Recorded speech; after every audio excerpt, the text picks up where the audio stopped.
Kevin Gordon here from Autosavant, coming to you from the 2013 Jaguar XJL Supercharged with the Sport and Speed package.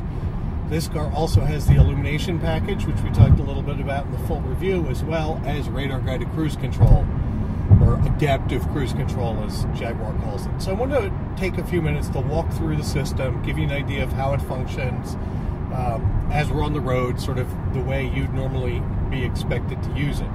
We'll start with the navigation, so actually entering an address and go through that part.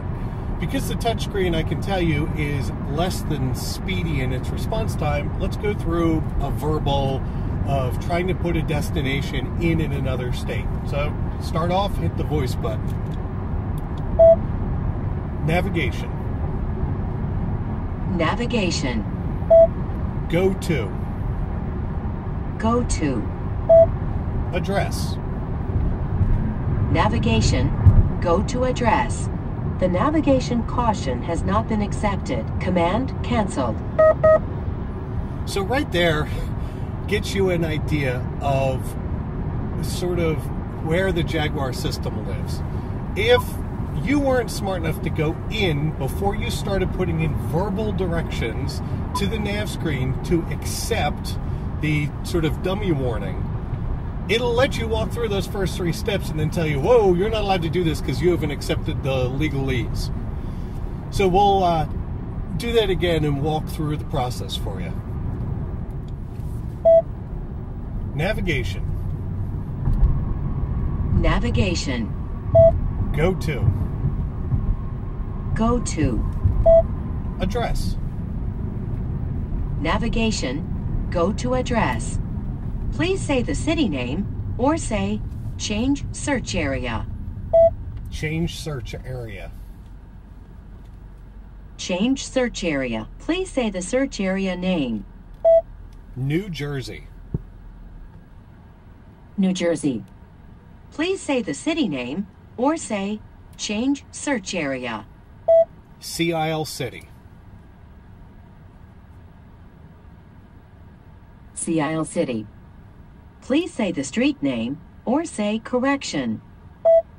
79th Street. 79th. Please say the house number in single digits or say correction. 41 East. 41 East 9. Please say finish or say correction. Finished.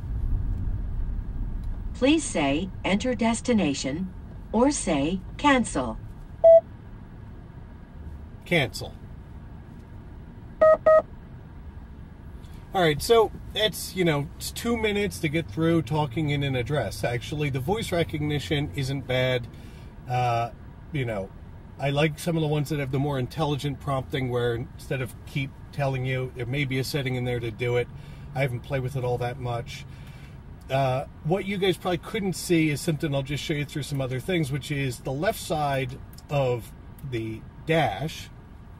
And it's one of those things about the Jaguars that's been true for a little while, is the dashes are now thin film transistor displays, or TFTs, which means it's completely dynamic what they can do with fuel gauge, temperature gauge, speedo, and tachometer. So like when you put it in angry mode or race mode, whatever they want to call it, dynamic mode, they can turn everything red. It also means that the tach, when you're doing that, is replaced by a visual set of the commands you can run through. You can of course also do all those things with the nav screen.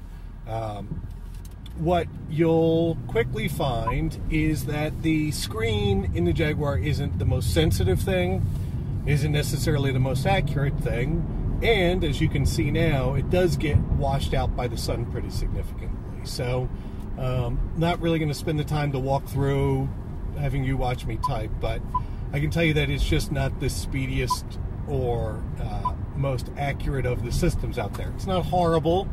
We're not talking like 2005 technology, but it's not really up to snuff, and I will say that personally I am a fan of the user interfaces where they do give you some kind of control knob or something along those lines. I think it makes more sense than looking and touching a set of screens.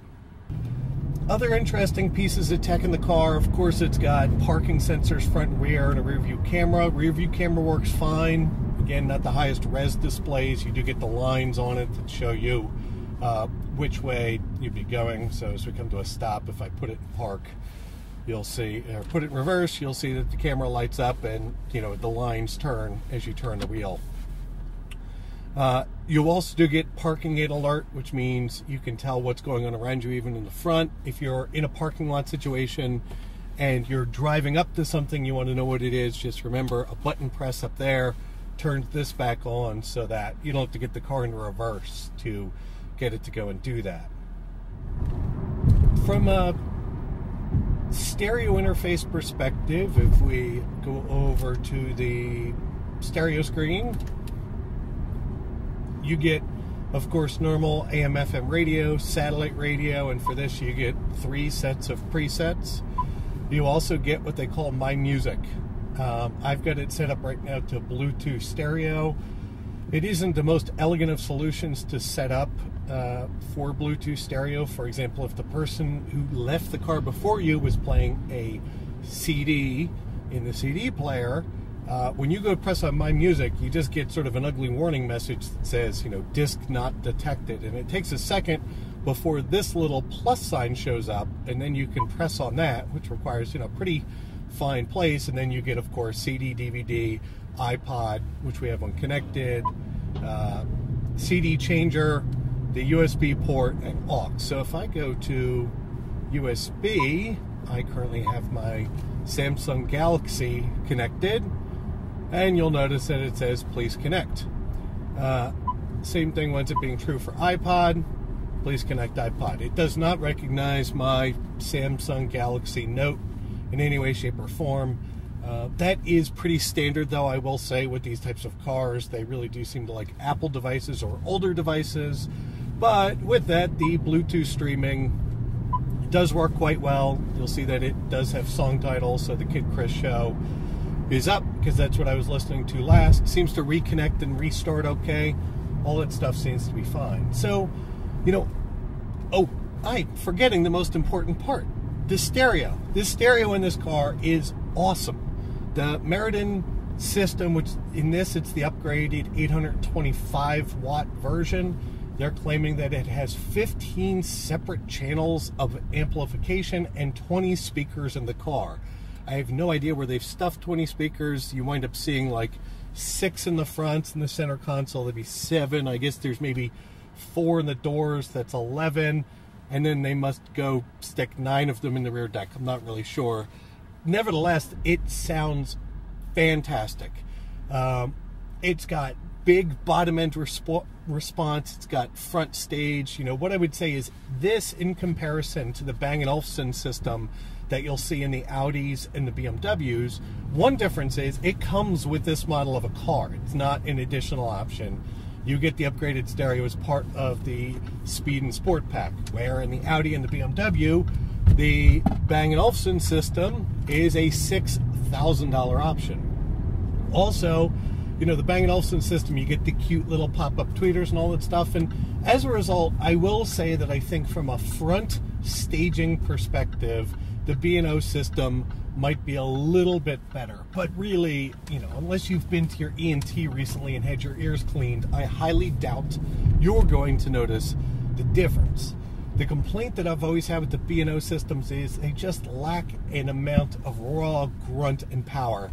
And this thing does not do that. It can be a civilized, you know, system of perfect sound recreation, or it can just be a blunt, raw, make all the mirrors vibrate system. So with that quick technology and stereo overview of the 2013 Jaguar XJL, I'm Kevin Gordon for Autosavant. Look forward to talking to you guys soon.